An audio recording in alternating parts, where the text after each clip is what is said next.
Hi, everyone. Welcome to a special edition of the Non-Expert Guide to African TV and Film. We've been away for a while. I'm here with my fellow non-experts. Y'all want to say hi? It's great to talk to everybody again. I hope everybody's doing well, and the COVID you've gotten your shots at least. Let's say that. Hopefully. Yes, yes. Hello, everyone. Good to be back. Yeah. I hope you haven't missed us too much. We've certainly missed you. At least I have certainly missed you. I don't know about these two. But yeah, great to be back. I'm looking forward to the chat just now. Yes. So today we are going to be talking about a documentary that came out recently on Netflix, right? And it's called Marked. It's a documentary from out of Nigeria. And it's about cultural markings, cultural cuts, cultural scarification. Yeah. So yeah, let's launch right in. It was interesting. It's a short film, which I didn't think that Netflix did, 20 minutes. So that was kind of nice. But let's talk about what we liked about it. I know you guys watched it, you raved about it, and then I was like, okay, fine, I guess I have to watch it. And I guess we have to talk about it. So, okay, who wants to go first? So I'll go first. Yay! For me, what I liked about it was that it was like a quiet story. I really enjoyed how it was a non-judgmental space. It really was a story about how these things happen, willingly, unwillingly, but really telling the meanings behind all of like the scarifications, the beauty marks, whether it's for health, for beauty. And for me, it was a really good learning experience because it was from all over the country. I found it very unifying in a way that this is representative of Nigeria because it's in the south, it's in the north, it's in the east, it's in the west. I just thought it was a really sort of great, quiet story. I loved the cut shots of, I don't know if that's what you call them, the landscape shots. Those were stunning to me. Yeah. Very quiet, very beautiful. Whoever shot it really did a bang up job. I have to give them props for that. Yeah, I was like, this is Nigeria. I know. There was one place I was like, yeah, you don't see are you sure? Nigeria like that. Yeah. EBME. I'm not exaggerating. I'm actually getting goosebumps and welling up just a tiny bit. And Lord sees my heart. I'm not just exaggerating because I think it was just so tastefully done. It was done respectfully, and it's good to see things that in quote belong to you being dealt with such honor and not looked down upon, not demonized. Like, I watched it again tonight. The first time I watched it, it just came on. It literally was, I thought I was going to be watching just a sort of 2 minute, the intro, whatever it's called, or the trailer. The trailer. Yeah. I thought that was what it was. But before I knew it, I realized actually this thing's going on. I just watched the whole thing. I watched it again with my daughter tonight. And it's good to be able to share parts of yourself that are deeply yours, so very cultural, that you're not ashamed of, that maybe you thought you should have been ashamed of, but actually that have been dealt with such respect. And it really feels like somebody has looked at a part of me and respects it. I don't have any scarification or marks, by the way. But it was just really good. I don't know how else to explain it. My daughter was watching it, the shots of the landscape and all that. I was saying, this is just like beautiful. She was glued to the television. She watched that thing and it was presented factually. So nobody was demonizing it and calling it barbaric and this. I mean, there are a couple of things where they referred to it, what people were saying, but it was clear that the person who directed it and wrote this had no judgments. They were just coming with, this is what it is. And I just hate the way society just labels some things as bad simply by something that's just from a Western standard. So it was really good. I don't know. I'm mouthing off now, but really I loved it. I really really loved it, and I would like to see a lot about Nigeria and Africa presented with such respect. It was beautifully done, honestly. Yeah. So I liked it as well. I like that we saw these people and we heard their own individual stories, how it affected their own lives. I remember as a child growing up, you would see people. I grew up in Ife, right? And so I felt like we saw, even though it wasn't very common, but I felt like I saw a number of people who had scarification on their faces. And I just remember as a child staring, and wondering, oh my God, what must that have felt like, you know? So I like hearing how their own lives. I like the people who say, oh, you know, I've learned to live with it. I like the ones who say I like it, you know. And I like so those stories. And you also, so for me, I always thought it was only done with babies. And then to hear that people got it done as teenagers, as adults, ooh. So anyway, so it was great to hear this diversity of stories, like Tolu said. Yeah. I think the one thing though, even though you're hearing that, even though all the different sides represented, oh, I wish I hadn't done it, or well, I'm learning to live with it, or we're now Christians, so we don't believe in that, blah, blah. You still didn't leave. I certainly didn't leave the conversation feeling like it was a bad thing. I don't know if that's you know, there was no judgment. That was it. It was just that it is what it is. There is no, you know, it was. I mean, it may not have been a choice they made for themselves, but even those who didn't make the choice for themselves, there was an acceptance of it. I mean, they have to live with it, and they didn't. I mean, they felt ill will or whatever and whatnot, but they didn't. They weren't harsh. It's just like, okay, it happened. I've accepted that in my life. It was good. Yeah. And my daughter, so I asked her, so what do you think about it? And she actually said, oh, I could get a few done, maybe small ones here and there, but I would do it under anesthesia. And I thought, oh, actually, for me, that's progress of society, you know. So if you still want to do it, but okay, so that it's less painful, and then maybe actually allow the child to say they want to do it, so don't do it to babies or something, so they at least have a choice. But the fact that she left watching that feeling, oh, it's an option if I wanted to do it, I thought that's exactly what I want.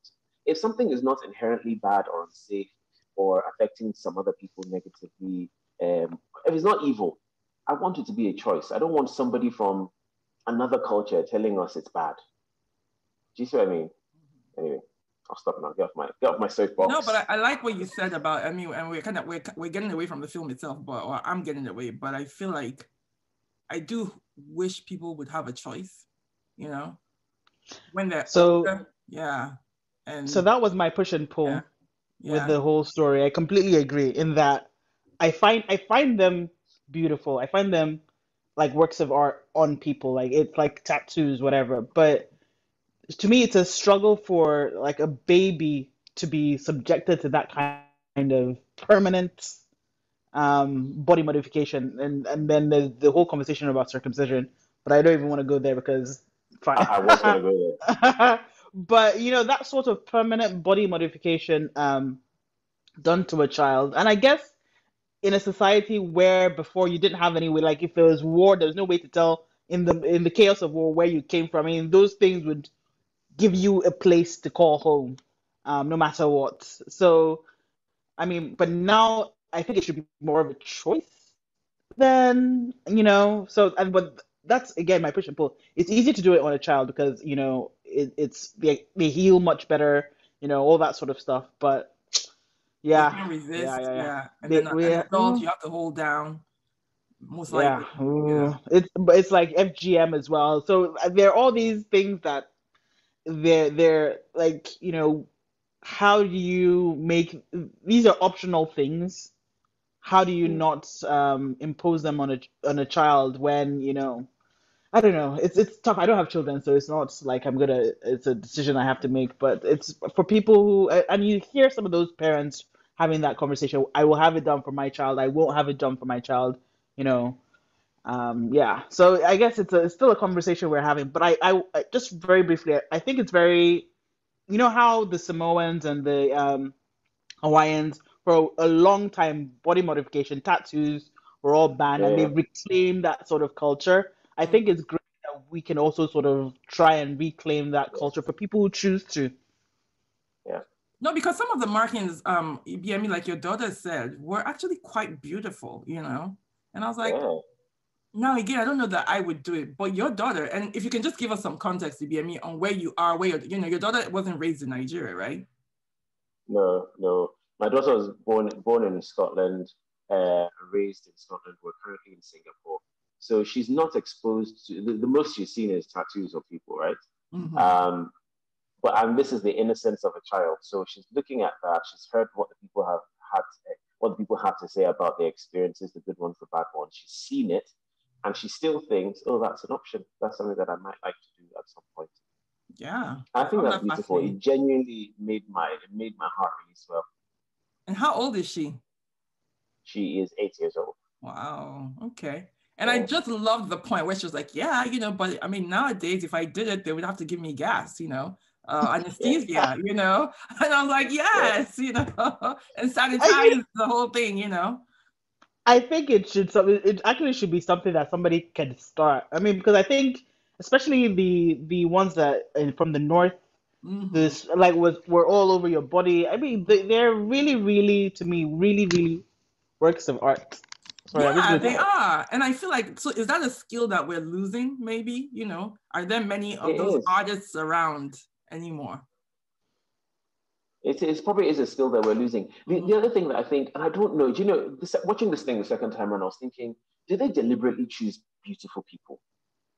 Or are people just beautiful and we just overlooked their natural features and just you see how clear their skins were?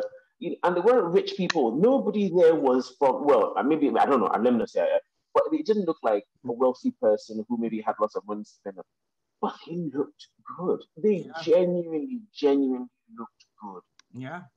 And in my head, I'm like, how did we, certainly me, I'm not speaking for everybody, but how did I think until this that, scarification or tribal marks, as we call them, they were like a bad barbaric thing. Look at these people. They actually looked good. They So did. what exactly are we running away from? And that's one of the things I think this documentary did really well. It shot them beautifully, and it was unabashed. It was focused on their faces, on their marks. It didn't really put some hue around it. Yeah, maybe the black background and everything really made it stand out, but it was really close up, and it still looked beautiful. But it's the So power of the this was media. tastefully done. But Yeah, it's the power of the media. For a long time, all we saw was blonde hair. You watch old films and old TV shows, and you see the way they're lit. They're lit for their glory to come out. And we've just never been filmed and lit that way. At least not as much as other races. And so we need to start filming ourselves in that way. We need to start seeing ourselves and showing ourselves for ourselves, and then the rest of the world will see it. But if we don't do it, you can't expect somebody else to do it, So they're coming with their cameras and they're shooting us in really, not Also, not the great situations. film and lighting techniques. There's this one video I watched. Film and lighting techniques are based on some blonde from the 1950s. So you see that lighting for black people is actually they find it quote unquote difficult to do, lighting black people. And in scenes, you'll see that black people are always very poorly lit. It's gotten better, a lot better recently, but lighting is designed around non-people of color. So we Photography always is get very the good. short. Yes, exactly. So we always get the short end of the stick. But yeah. Yeah. Whatever it is that they did with their lighting or their camera shots or whatever in this was brilliant. It was. I think they had a The great other thing that I camera. liked the other thing I liked apart from the visuals was the fact that it was, like you said, all different languages. And my daughter was asking, somebody said something about Igbo. She was like, "Have we been to Igbo?" I'm like, "No." And it's Igbo land, and no, I don't speak the language. And like, does mommy? No. Does grandpa? I know, but mommy no does. Her godmother and mommy Cheers does too. So they're Igbo, and your sister who has an Igbo name from her godparents. This is her Igbo name, blah blah. So it got the conversation started. And then she heard the other ones as well, the others, the Hausa language or the Fulani language. And, I talked to her about that. And then when she heard Yoruba, hey, it was like, I recognize that. She was like, Daddy, you understand that? You understand that? Yeah. So when she heard Yoruba, it really, honestly, I wish I was filming the whole thing. Her eyes lit up. She's like, oh, you understand that one? We understand that one. That's Yoruba. So again, the fact that they chose the language, they allow people to speak the language that they're comfortable with, the interpretation. So the subtitles were accurate, at least for the Yoruba ones anyway. They were accurate. I thought that was just really, really good. And again, for the first time, they did not focus on the wealthy, affluent. Well, I suppose the wealthy, affluent people probably don't even have travel marks anyway, which is True. probably a good thing. But we didn't do that whole, oh, let's that's that wealth, worshipping wealth and affluence that we do in all our home Yeah. They couldn't do that here. So it was truly, truly representative of our culture and our people. Mm-hmm. It was beautiful. I loved it. I mean, that one of the women was talking about villages. Many of them, live Come in from villages. small communities. Yeah. So that was really cool. I mean, I can't imagine the kind of work that was done to find these people. So that was really cool. However, which also brings me then to my critic though, because at some point I was just like, okay, are we just watching talking heads? I wish there was a little more history, a little more background. I don't know. I wanted something more than just people talking though. I thought about it for a second, but I think that is what lended itself to the brevity of the whole thing. In that, I mean, we also don't have a lot of, like she mentioned, like there's not a lot of backstory. A lot of it has been erased by you know whom for you know what purposes. So we don't have really a lot of room for backstory. So to me, I like that this was we didn't dwell too much on the past. This is how people feel now, and it's to me it's not a bad place to be. I mean, we could tell a fuller, longer story, but I don't know if this kind of topic would benefit from being longer. I really like the sort of human touch of these people telling their perspectives, and I don't think it would have been served by being longer. I don't know, shorter. I don't know either, because also Nigerians like to talk. And so, well, I mean, yeah, I mean, it was nice that it was short, yes, but I feel like I want to know more. And again, of course, I mean, I can go read up on it myself, but I do. I would have wanted to go to those places. I would have wanted to see where these people came from. I mean, maybe with the North, it's not as easy because of the insurgency, and we saw that one scene in the beginning, right, where a baby was being the ceremony was being done with a baby, but then that was it. And I wish we had seen more of these. Well, maybe that's the point. Now it's whetted your appetite. It's whetted Inyami's daughter's appetite. I mean, that connection, maybe it's doing that. It's drawing people in to learn more. Yeah, I mean, definitely a great job in the end. Yes, even so. I think I if you watch it again, so having watched it twice, the second time I watched it, I was listening a lot more to the information that was. So the first time I watched it, I was looking at their faces, listening to a little bit of their stories, trying to read. But sometimes actually, I think the text was moving far too quickly, especially at the end where it was talking about the data. Anyway, so the first time I watched it, I was sort of, like that. And like I said, I didn't think I was going to sit down and watch it from start. The second time I watched it, though, I got a lot more information from it. So it might be that, not that it was too fast, it might just be that, okay, because you watched it the first time, like, okay, so are you telling me I'm just looking at talking heads. I don't know. But the second time I watched it anyway, I got a few more facts from it and from the information that was being provided in it. And I think it was beautifully done. I think the length of it, like you said, they could have gone on, right? And I think if it had been any longer, then your criticism of that would definitely be one that everybody would have, because it would just be people talking. We want to learn a lot more. Maybe what they could have done, and I don't know if this is possible, is, okay, whilst you're telling the generic story, you're following one person's journey to making a decision to do it. And maybe, okay, this person is starting here, they want to do it for their child or whatever, and then you go up and then, okay, they've gone for the consultation, they picked the date, and then at the end we get to see, this graphic image, look away now, you get to see maybe a bit of that, and then cuts to 2 months later where it's healed, and then they do a big reveal. Maybe they could have done that, but then where do you find a subject? Because usually where do you find the money? Where do you find the money, exactly? But these are the kind of things I think our government should definitely be pumping money into.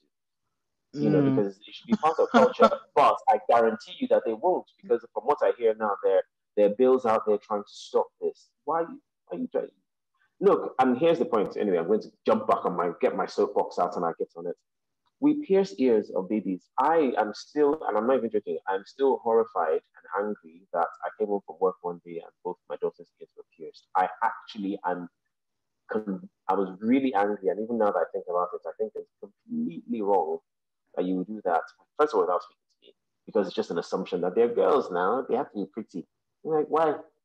And if I had a son, I would not circumcise him. I won't. It will be his choice when he grows up. Why are those acceptable in our society, and we are not legislating against that, or legislating against scarification and Ila. exactly, because actually, and I'm not sure about the piercings, but certainly the marks are our culture. The circumcision, male circumcision at least, is somebody else's culture. It's not ours. I think. I Actually, don't don't even know where know. that came from. I'm not sure. It's, I'm not sure about that. is that I think it. I don't know, and I can't be, but I think it's a Judeo-Christian tradition. yeah, I don't know whether exactly. I don't know if other cultures did it, and I can't be But too sure but about but that. but some African cultures did it though, because what's this thing called that boys in like I think like Eastern Africa do, where they go out into the bush, right, Oh for yeah, days. And I think that was before. part of it Yeah, that was was they used to use pre-colonial. stones.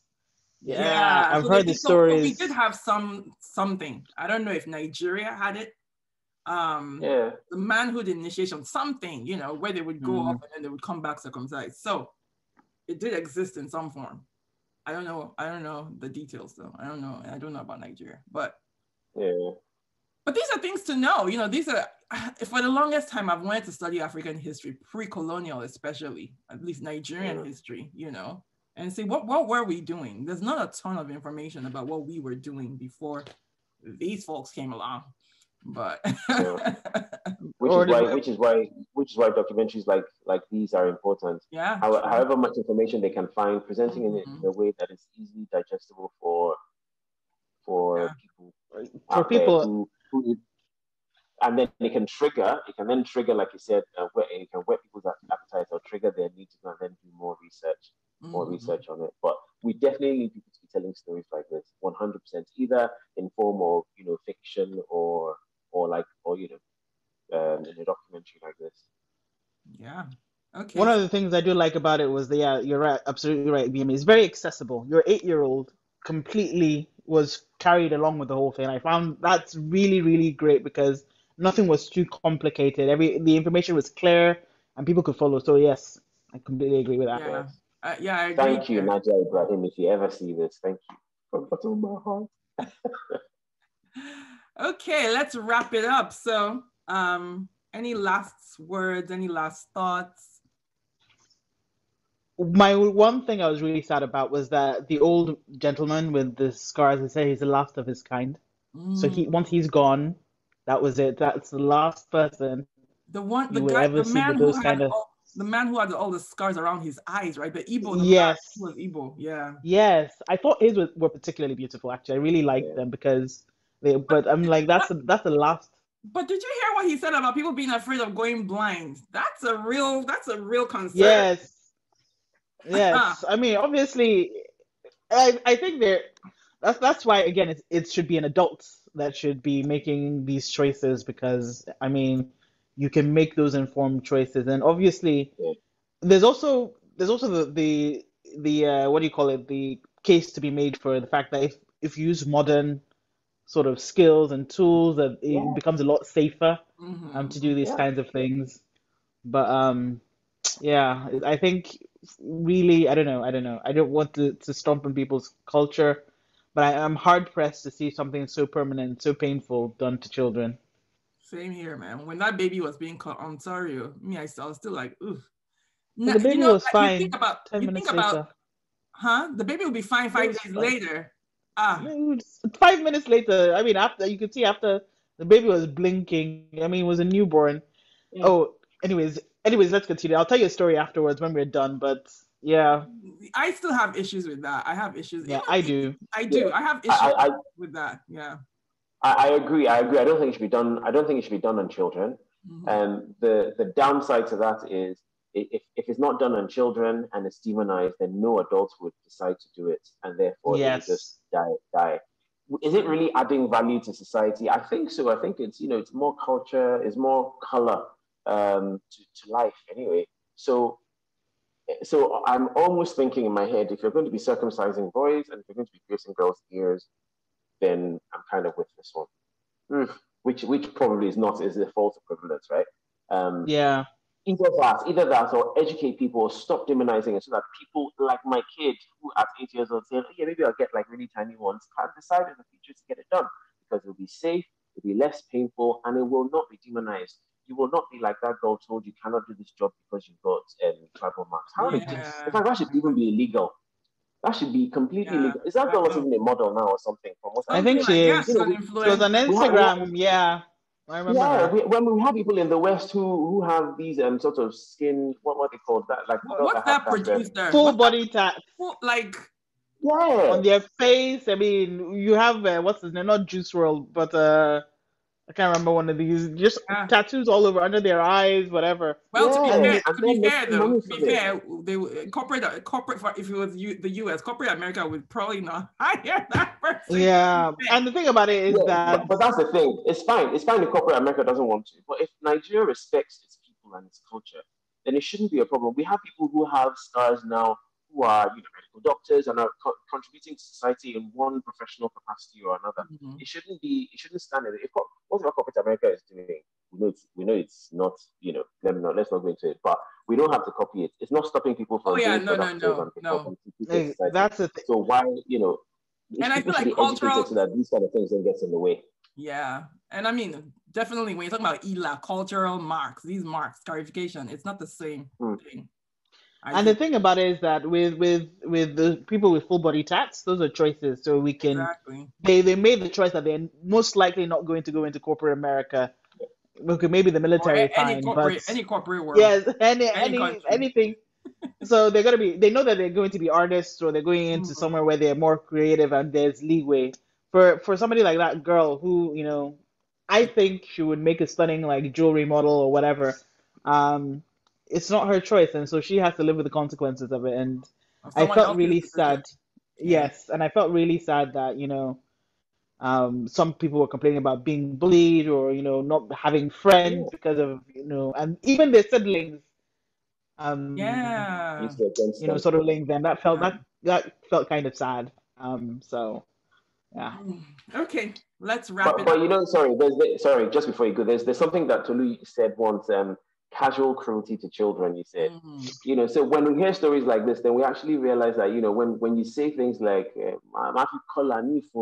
while you're saying it out of maybe you're joking and all that, but actually these are things that have an impact on someone's self-confidence. So again, that's why it's important to tell these kind of stories so that people know that when you're saying these things, either you're joking or not, actually just be careful, because it's not very nice, is it? You're attacking someone's the way they look, that they have no control over. Even if they have control over it, you really shouldn't be attacking people for things like that. So again, that's another reason why things like this are important, because in Nigeria, we are casually cruel to one another, on everything really. And the more imperfections you have, the worse you have it. Anyway. Yeah. So I think this, my final word on it is, I think it started in my mind. It's a good piece that can start a conversation. It dealt with it very tastefully and very respectfully. And I think if we have more things like this that highlight our culture and gives it our own sort of interpretation or view, then it makes for a more healthy culture, and a more vibrant culture as well. Yeah. And I feel like for me, it's definitely altered, because I like to pride myself as I'm open-minded enough, and then you realize you still aren't even, so I'm thinking about this now, and I know I'm thinking about it in a different way. I'm thinking about it as a beautiful thing, because I think in the past, I would think, well, it's slightly, it's barbaric if you're doing it with no anesthesia and you're doing it on children and holding people down. But now I'm like thinking about it now in a different way. So I'm like, okay. A little more enlightened. So. Yeah. All right. Thank you, people. It's been a while, so I don't know. Does this mean we're back? Anyway. well, like you said, it's a special edition. Special edition.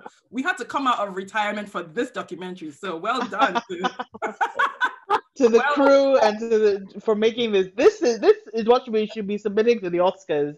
I think this deserves to be submitted in the short documentaries. I'm serious, very, very serious. Yeah, 100%, 100%. Yeah, for the Actually, you're topic, right. I don't know so much about the execution, but yes. Anyway, Oh, I think well, yeah, for both topic and execution, okay. The I judges would have say. Well, spoken. So what was it that we submitted for the Oscars again? Was it not Lionheart or? yes, Let me we remove tried. this look from my It face. No, we last. submitted this year. We submitted The Milkmaid, actually. Which one is Okay, Milkmaid now? It's from the north, and apparently it's really good. Wait, let's wrap this up and then we can keep on talking. Okay. Okay, so thank you again for joining us for this special edition of the Non-Expert Guide to African TV and Film. If you're on social media, check us out on Facebook, check us out on YouTube, check us out on Instagram at Let's Stream Africa. All right, my co-hosts, what you say, y'all? Arrivederci Go until we and meet see again. Marked. Go Do and see it Go and again. see Marked. Yep. Bye. 2 thumbs up. All right.